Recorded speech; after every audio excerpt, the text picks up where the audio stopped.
It Takes Two, Amy Iler, JJ Gordon here on the Mighty 790 KFGO, live from Chicago, Illinois. We are live from the Obama Presidential Center here. And, we haven't even talked to her yet, but along with for this crazy ride is Christy Wilkie, who you usually hear during Peace of Mind with Christy Wilkie. She's a therapist at Dakota Family Services. So we brought our therapist with us. And I feel like I'm needed here today. Are you? Yes, No. you are needed. But if you guys really want to put this whole puzzle together with us for a moment. Oh, yes. Andrew Oak was talking about we need a shout out to Andrea Samari. She was the real connector. But the reason I know Andrea Samari is because of Christy Wilkie. So this is just Andy. It's a love triangle or it's a love hexagon it's or something. It's something. Yes. Parallelogram. Yes. Yes, it's we're loving each other, but also are. It's all the connections. Like Christy is my friend. Christy meets Andrea Samari. I get to meet Andrea Samari through Christy. Andrea Samari says, you should get my friend Andrew Oak on the radio. And all of this is born from that. It just works like that. Yeah. And Andy Oak and I have been friends for a long since Andy, my aunt. There's just so many Andys. Too many Andys. Since Andrea introduced you to Andy, you've been friends with him for a long time, and then we adopted him as an It Takes Two friend, and here we are at the Obama Presidential Center in Chicago, Illinois. And together. I love coming into the studio, but this is like. You guys got an upgrade today. We really did. Okay, well, let's kind of bring it into your neck of the woods then. Okay. What is that feeling that a person has where they are completely overwhelmed by a positive emotion? I don't know. I can't. The word is escaping me, but I have that. You're feeling that? Oh yes. It releases serotonin or something in you, and you want to chase that again. I think when we see people running into Disney World, right? Yeah. When we witnessed at the Chicago O'Hare Airport today, like a boyfriend-girlfriend embracing. It was so cute. Her luggage fell over and it didn't matter because they're embracing together and they're having that moment. Is it euphoria? Is it awe? Is it? It's a very niche word. It is a niche word. It's not. It's on the tip of my tongue. Joy. You've never heard that one before, have you? Sharpener. Yeah. But it is that. It's enamored. It does feel a little bit enamoring to be. It's weird because enamored to me is about a person, right? Like I'm enamored overwhelming with a thing. Love. Yeah. But like it's not love. No, it's not. Something. I liken it to if anybody's been to like a concert that they love or a play that they love or have been at a sports event. Sublime. Maybe, but it's just like this like overwhelming feeling that's like this is like it's just the emotional. It just hits you in an emotional space like. Just driving up here is just like the excitement and the like, oh my gosh, this is so cool to be a part of this. If you guys have seen the iconic images of the largest building here on the Obama Presidential Library campus, it is a 180-foot structure, and it has some words on a side of it, and that is from a Barack Obama speech, but it is supposed to look like four hands coming together. That's what the building is designed after. And it's supposed to kind of serve, that is where the museum is. That is where the library building, I guess, the like official library building is that. But it's supposed to be four hands coming together. It's kind of a lantern. It's a vessel of light. It's the greeting point of the center, and it's probably what you see on some of the most iconic images from this presidential center. And it really is the words in the top corner are from a presidential speech from 2015 that honored the March on Selma. And so that's kind of the most iconic imagery. And so when we saw that off in the distance as we were driving towards it, it's like, oh my God, it's right there. It's the first time you see the Lincoln Monument or the Washington or the White House or the Supreme Court or, the Capitol building in Washington, D.C. It's when you see these big monuments that are larger than life that you only see in photos, and then you get to be in front of it. I don't know what that feeling is, but that's the feeling. But that's the feeling. That's it. It's so, and I love when I was reading about I've been watching YouTube videos on this since it was been a thing, but I love that it is the four hands together, because that is, in following the Obama's career, which I have, it's always been about community and people coming together, and what you can build inside of what's coming together is just something so beautiful. And I feel like that is just, it encapsulates like the spirit of this. You can feel it when you walk in. Yeah, it just encapsulates the whole spirit of the building. 140 architects applied to be a part of this tight race. There were 7 finalists. And it was actually a New York firm that got the contract to be the architect for the Obama Presidential Center. However, they coordinated with a Chicago construction company to make it all happen. So to bring that business, back. New York being actually, I think, one of the spots that they considered. New York was a spot that they considered for this presidential center. Hawaii was a spot they considered for this presidential center. And then they had a couple of places within Chicago, ultimately deciding on the south side because of the significance of them raising their family here, growing up on the south side of Chicago. The ties to the, you can see the University of Chicago where, they were both Michelle and Barack and the kids have ties to. And so it makes sense that they picked the south side of Chicago, but it is kind of fun to think about what would this look like if it was in Hawaii or if it was in New York. I also would love to have the confidence of those 140 architects that said, I can do this. Yeah. Like they're just going to put it to have that confidence to be like, no, I can build the Barack Obama Presidential Center. Yeah. I also am amazed too at the fact that they chose this space right off of Jackson Park, and this will undoubtedly change this area. Yeah. Right? So, you could see the Griffin Science Museum and Industry Museum, just, in fact, it's changed that landscape because you can see this now be just beyond that part of the campus.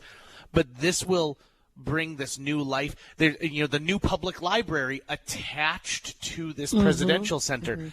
I am just amazed, and I'm so glad that we continue to do things where history can come to life for people. Yeah. And even recent history, because sometimes we think of, it's got to have gathered dust, right? It's got to come from another age. But let's be honest. 2010 seems like an eternity ago at this point, doesn't it? Yes. And and yesterday. Both of those things. Yeah. What's the name of that? I'm just kidding. Age. Time, age. The groundbreaking was actually 5 years ago. So this has been a labor of love. They have, there has been a lot of discussion. Obama came to Chicago as a community activist. And in the end, in this final grand hurrah thing, there was a lot of community activists that came to the table to say, if you're going to do this, we want it done in the right way. And they were involved in this process. Something I read said that there was like 19 community groups that have been involved in the collaboration and sometimes lawsuits, but everything shook out in the end for all the positive, and them all being, it took a community activist to work with the community activists to make this happen. And like JJ says, the impact of this space on this part of Chicago is going to be immense. Just the hundreds of jobs directly and indirectly that it's creating for this part of Chicago is pretty. And by the way, a shout out to all of the employees here. Even these gentlemen who are just unloading and putting stuff into the closet here.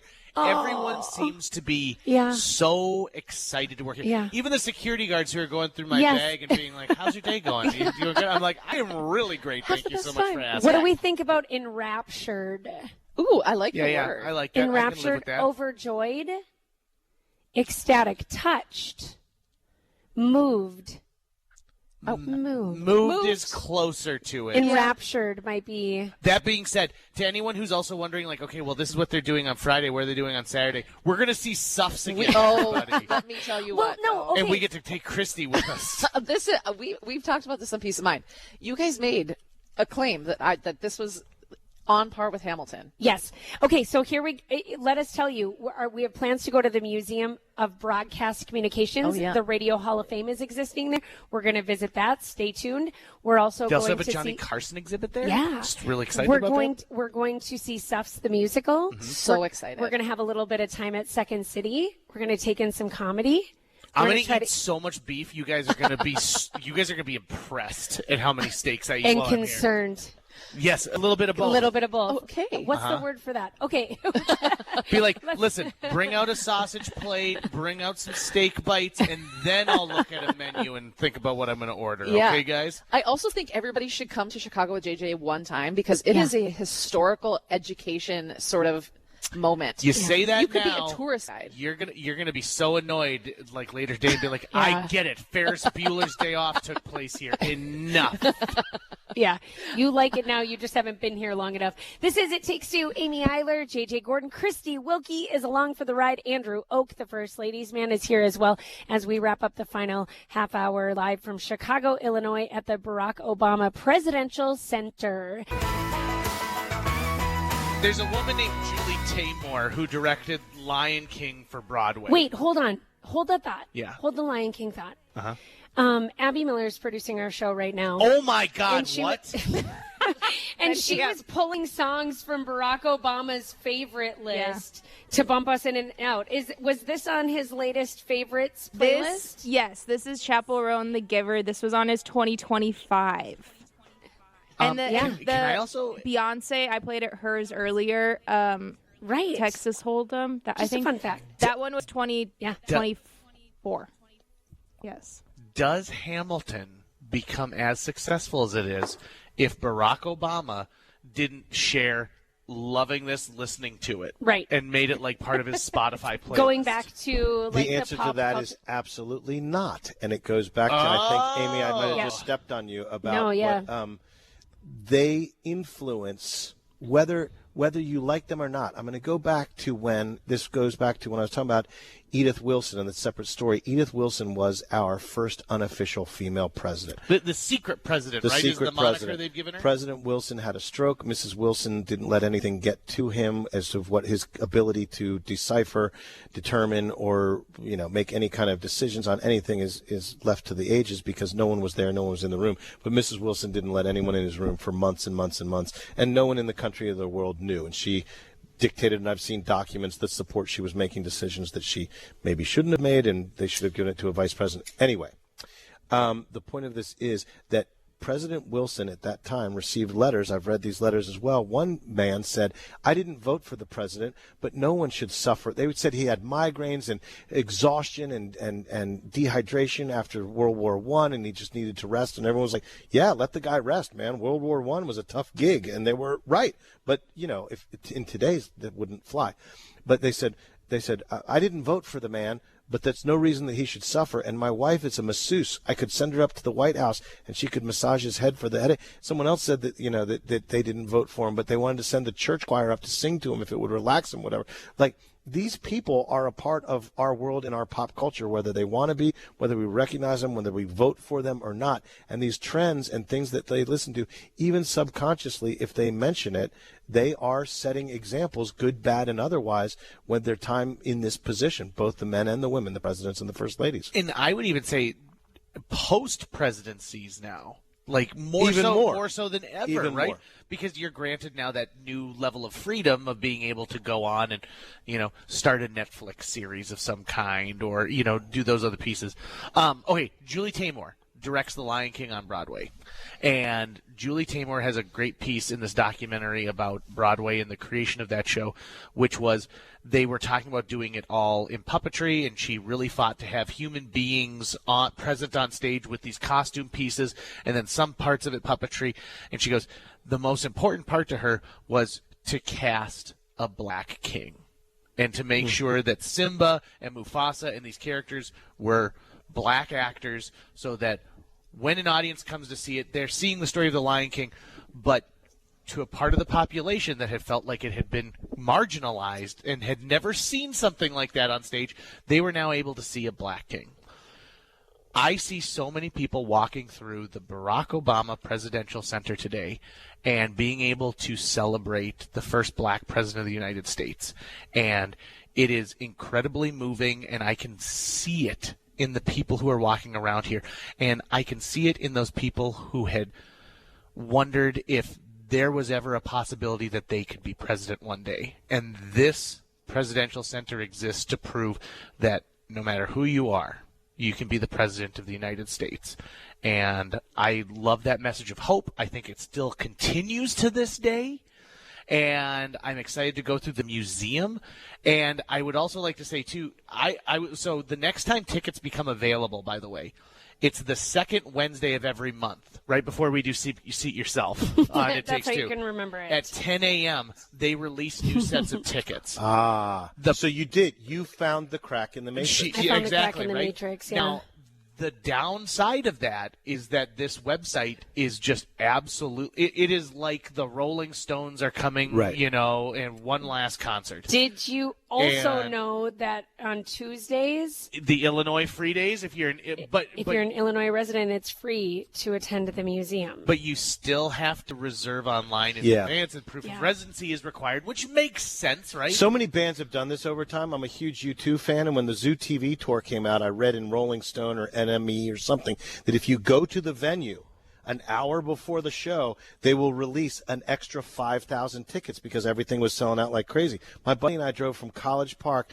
to New Jersey to the Meadowlands, and it was true, and we bought tickets. They weren't great, but we were in the venue. It You still didn't got to be matter. there. We got in and paid face value, and this was to cut down on the scalping and the things like that. There's, we've talked about it the entire show. There's just a massive amount of people. This is the hottest ticket in town right now, and people are going for it, and you got us here. And there's still so many areas of this that are free, and you're welcome to come. In fact, Yeah. we talked to a couple. I don't even think we found out where they were from, but they said, we came out here, we tried to get tickets, and they said there's no cancellations today, which it sounds like a lot of people try. They show up at, right when they open to say, did you get any cancellations? And so the fact that so many people are making an effort to try and get out here and experience the Presidential Center. And maybe that inspires them to go see other presidential libraries. Like, this is a whole section of tourism that exists to people who are going around the country to see these presidential libraries and centers. It's one of the most rewarding side effects of the books that I wrote, where I identified all I was doing was just what made sense to me in my head. Here's where I went, here's what I learned, here's the people that I met and what I found out.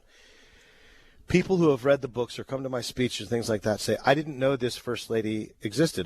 This president wasn't in my top 5, 10, 15, 20, whatever. But it sounds so interesting, and I should go. I didn't even know this place existed. That's why the National First Ladies Day Commission, I'm on the board of directors with that group. It's incredible. Go to firstladiesday.org.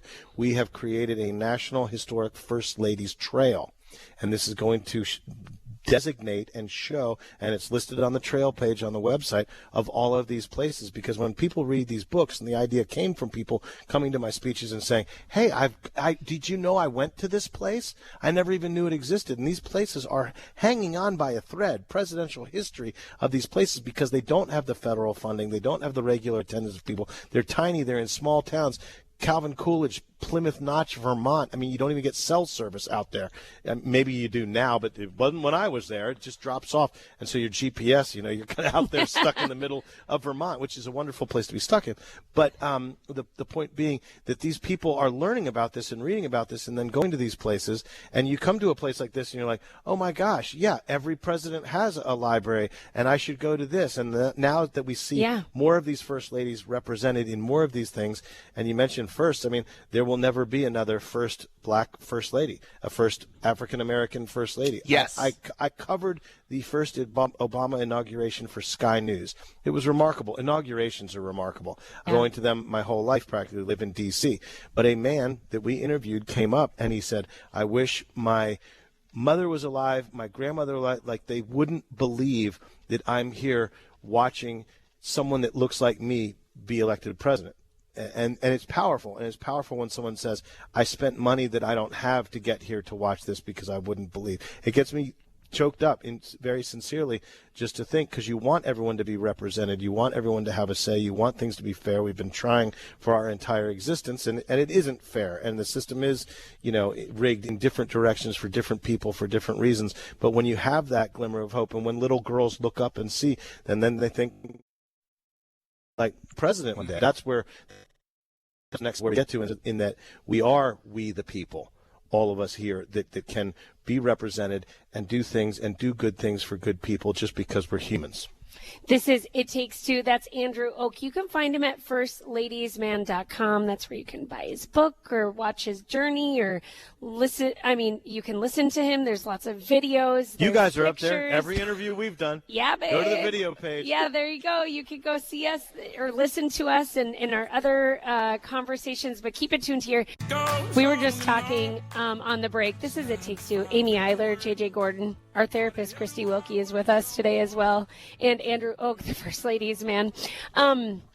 It's all connected. We explained it while you were away, Andy. We explained all the connecting the connectors to our listening audience. But we were just joking on the break that we kind of just are expecting to see Barack and Michelle just randomly walk around. There's not a 0% chance.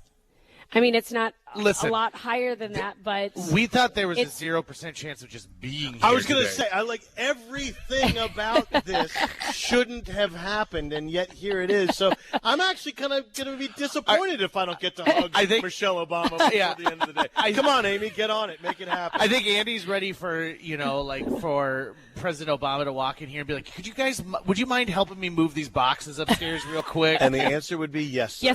Yes, sir. Mm-hmm. I did. I told you guys before. I had the very good fortune of being part of the network pool that was in Chicago the night Senator-elect Obama won the campaign in 2004, and I worked right beside him on the press media stand at the back of there was a huge balloon and ice sculptures and like a hot air balloon and everything, and my job was to get him in front of all the right network cameras at the right time for basically 24 hours straight, because we did East Coast time, Central, West Coast, and as we were just kind of going to bed, we got to run upstairs, freshen up, throw some water on our face, maybe sleep for 15 minutes, and come down to start the early shows on the East after we had finished the late night shows on the West.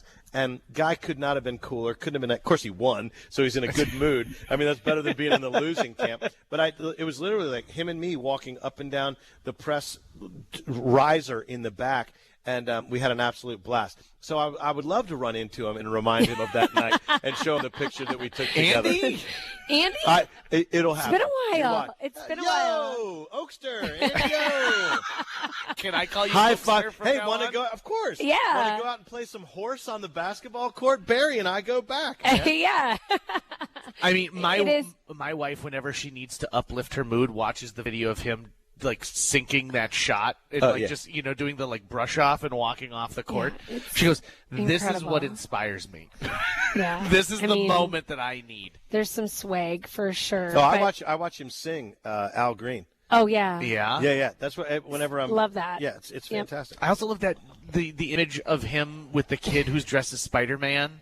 Yes. Like it to me, like it's so humanizing in so many ways, and you think, gosh, the world is resting on your shoulders, and you still have time to make a little kid's day. And that little kid might know that they're seeing the president, but at the same time, they're seeing someone who's playing along with them. Yeah. Right? Hey, to put a bow on the conversation that we started like at least almost 2 hours ago, Nella is the pizza and pasta joint that is very near to the presidential center that was going to let us come and just like enjoy food and a great show if we weren't going to be able to be here.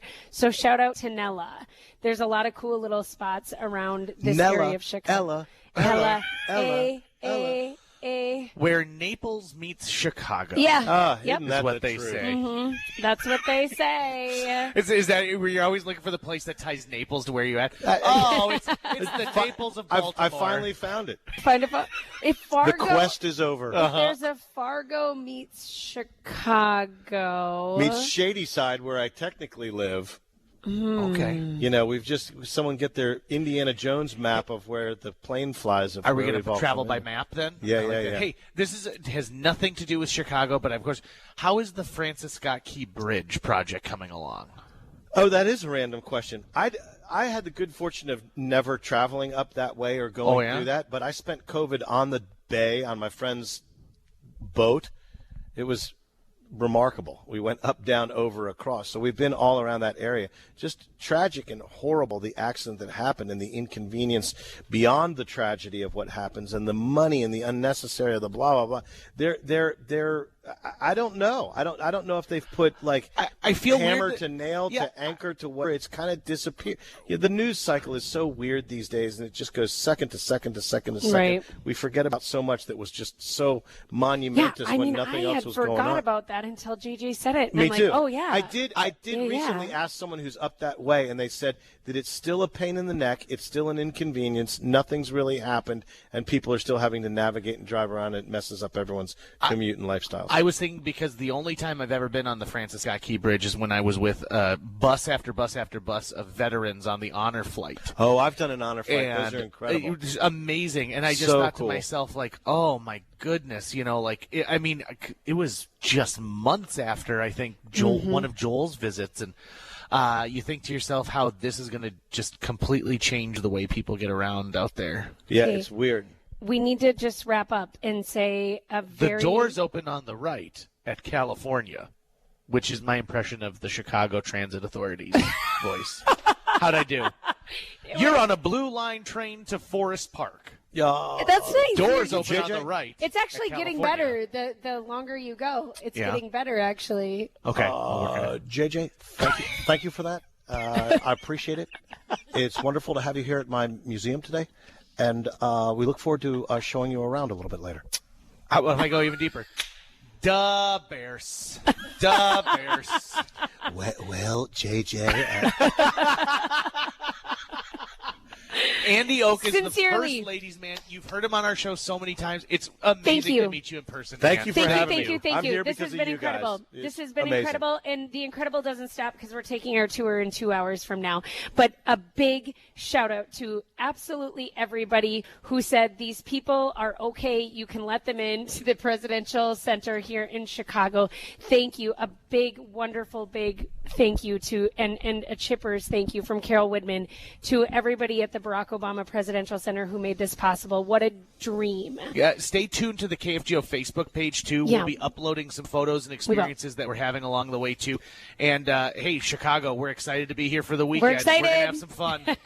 And shout out to Christy Wilkie, our therapist and your host of Peace of Mind each month, who's also along for this ride and made all these connections happen as well. It's And just so fun to be here. Joel Heitkamp, we appreciate Yes, you helping Joel. pull the strings. Joel pulled all the strings.